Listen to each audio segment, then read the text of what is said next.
Vanessa, we have good news today, and 25 seems to be the magic number. First of all, last night we were talking about 1% containment of the Goodwin fire. Now we're talking about 25% containment, which is terrific news. The bad news, 25,000 acres up in this area have burned. We have 900 personnel on the ground, both on the air and boots on the ground, fighting this fire, and they are really starting to get a handle on the thing. We're joined by Governor Doug Ducey, who took a tour of the fire this morning. And all in all, when you talk about 25% containment, Governor, compared to just 1%, that's got to make you pretty proud. Well, this is good news today. The state's #1 priority is to put this fire out to protect the people of Yavapai County. Tragedy originated from this family enjoying a popular swimming hole when suddenly 6 to 8 miles upstream, it wasn't even raining where they were. It started raining, and it was raining on the Highland Burn area. So all of a sudden, all of this water has nowhere to go, starts rushing downstream, and 14 people were swept away. 4 were rescued. 10 were not rescued. 9 bodies have been recovered. 1 is still missing. David Hornung is with us. And David, you've been around for a long time, you told me, and you can hear the weather moving in. You've never seen anything like this, you told me. No, I've been with the Sheriff's Office for 13 years, and this is the biggest search and rescue case we've been involved in. The search and rescue is suspended for today because this weather is moving in. They'll resume tomorrow, and hopefully they can find maybe a miracle in there and find someone still alive. We like to take time to read some of the best emails and social media posts from our viewers from the past week. Of course, we love the good, but we also want to acknowledge the bad, the negative. And one of the big stories this week was Senator McCain's cancer diagnosis. I posted that I wished the senator, who is a true American hero, a speedy recovery. But Jimmy Nash didn't agree, saying hopefully he finally retires. He's caused so much chaos in the world. He is no hero. My God, Jimmy. Just so you know, it's too bad we're on live TV because I'd have a much different response.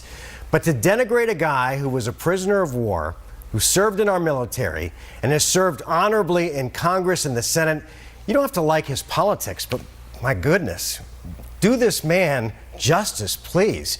Your comments are hurtful and ungracious.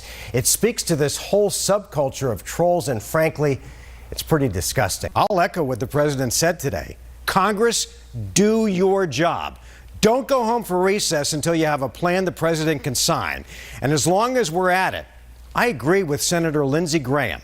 The president needs to get involved on this as well. He needs to let Congress know what he will and won't sign. Folks, we find ourselves at the crossroads of being the America we all dream of, and the America that continues to deal with the cancer of complacency and paralysis caused for too long by partisan blinders. We're better than this, and it's damn well time we started acting like it. Here's what I posted. It was nothing about the president. It was nothing about gun control. What I said simply was the world has gone mad. And here's a sample of what I got back. Michelle wrote, how about we stop blaming the left, the right, religion, politics, gun control, etc.? It's a combination of all of those. Sooner or later, we have to start being accountable for our actions. My God, Michelle, you are so right. Our country right now is suffering with stage 4 partisan cancer. And the only chemotherapy, it seems to me, is civility. This is not about the president or Bernie Sanders or the media. Michelle's right. It's about us. And it isn't pretty. As always, we love getting your emails and posts. Keep them coming. I don't always like them. I don't always agree with them, but I read them all. And I appreciate the differing viewpoints. And here we go. We are live at Chase Field. The fans starting to come in. There is nothing like playoff baseball. And the Diamondbacks, for the first time since 2011, find themselves back in the postseason. D-backs in the playoffs for the 6th time in team history, but maybe they'll repeat the magic for the first time since 2001 when they made it all the way to the World Series and beat the Yankees. But first things first, it's the Rockies tonight in this one-game playoff. Let's get you down to the field and check in with 12 Sports' Bruce Cooper. We're hanging out with a guy who brings back such great memories for me from 2001, the one and only Luis Gonzalez, the hero of that win over the Yankees. And, you know, Gonzo, we've talked before. I remember running onto the field and looking up in the stands and seeing my father-in-law and my son there. And I hope that maybe we're on the verge of something special this year. Do you feel that? Yeah, I do.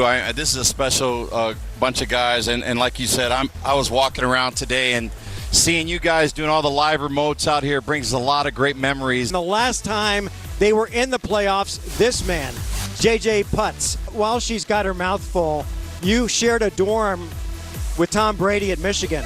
Do you keep in touch with him? I don't see him at all, really, but he was just right down the hall. Great guy. Not surprised with his success at all. Was he deflating stuff back then? Come on, don't go there. Donald Trump joined a very unique club today. Only 45 men have held the title of President of the United States. And also, he is a very unique guy himself. He's a businessman, he's a non-politician, and it's safe to say that's what got him elected. Let me just walk around here. We're kind of mobile, so we can do this with photographer Delbert Vega. And I just want to show you these monstrous barricades. And this kind of fencing that you see here is in place all around the Capitol. It extends all the way down Pennsylvania Avenue. And so this is, for all intents and purposes, a militarized zone. So they were very prepared for whatever happened today. Are we really so bad at driving here in Arizona that we need lighted warnings? Team 12's Kevin Kennedy hitting the road tonight for an unofficial look at the situation. Kev? Members of Congress back on Capitol Hill just 17 days before President-elect Donald Trump takes office. The future of the Affordable Care Act, a lot of people call it Obamacare, is already a hot-button issue. So what do you think? Should we love it or should we lose it? You can weigh in on the topic right now by going to 12news.com/yourvoice. Meanwhile, here's Steve Handelsman with what's been playing out on Capitol Hill today. Shots ring out during an unbelievable morning as several Republican members of Congress were ambushed just miles away from the Capitol as they practiced for a charity baseball game. U.S. Capitol Police were able to kill the suspect who shot and injured 4 people, including the House Majority Whip. Up first, Scottsdale Airport back open tonight after a strange sight. Take a look at this. A small passenger jet's landing gear collapsed after a hard landing. The plane falling onto its nose. Scottsdale Airport says there are no injuries. Well, back in August, we never would have believed this before the season started, but the Cardinals are home tonight wondering why they're not getting ready for the playoffs. The guys cleaned out their lockers today in Coop. We're all wondering what's going to happen with David Johnson, who really dodged that bullet yesterday with that knee, and also Fitz. Well, new video tonight you have to see to believe. Take a look as a Wisconsin man leaps onto a police car, belly flopping onto the windshield. 2 officers suffered minor injuries as it shattered, and police say he's done it before. The belly flopper, all caught on camera, landing the guy a spot in the slammer.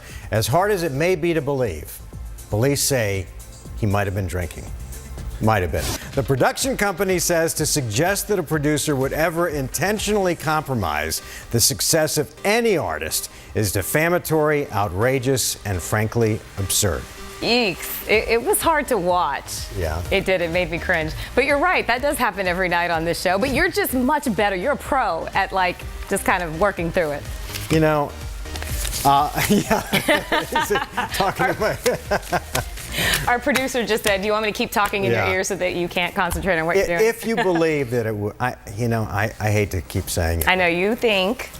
Yeah, I think it's intentional to create all this buzz. Right, because she has her reality show. Yeah. And you think that's what they want, that attention. I don't think it was Dick Clark Productions. I think it was Mariah Carey Productions. OJ could go free. His parole hearing in 2 days, and Fred Goldman goes one-on-one with 12 News. When you're sitting there in the courtroom for weeks and you're looking at him, how do you keep yourself from jumping over that railing? It's an interesting question. O.J. Simpson. There has been no formal police action, but the coroner's report is in. Nicole Simpson and the man found with her had multiple wounds. What was your life like before that call? I guess you could say it was reasonably normal. We were a reasonably normal, dysfunctional family. You know, I had raised Ron and Kim since they were roughly 4 and 6. I hoped that at some reasonable point I'd be able to retire, do my thing, and go forward and watch my kids grow up and get married and have kids of their own and enjoy life. The bodies of Simpson's ex-wife, Nicole Brown Simpson, and Ronald Goldman were discovered early Monday morning. It should have worked out that way. But on the night of June 13th, 1994, everything changed for Fred Goldman. I wasn't home when the call came in. Patty had gotten the call. The call went something to the effect of, hello, is this Goldman's? Yes. Do you have a son, Ron? Yes. Patty said, there's somebody from the coroner's office. They're calling about Ron. And I get on the phone, and this person said to me, are you aware of the murders that took place? I said, I don't know what you're talking about. Why are you calling? Well, your son was the other victim. Time suddenly stopped. Fred Goldman's only son was gone. You know, I said, well, do I have to come down and identify? No, we know it's him. We had a, you know. They hung up, and Patty and I stood in the kitchen hugging each other, crying our eyes out. I recently had a chance to visit with the men aboard the USS Kentucky, America's deadliest weapon. The super sub is longer than the Washington Monument and ready to unleash more firepower than the world has ever seen. As you're about to see, should the unthinkable ever happen, America is ready.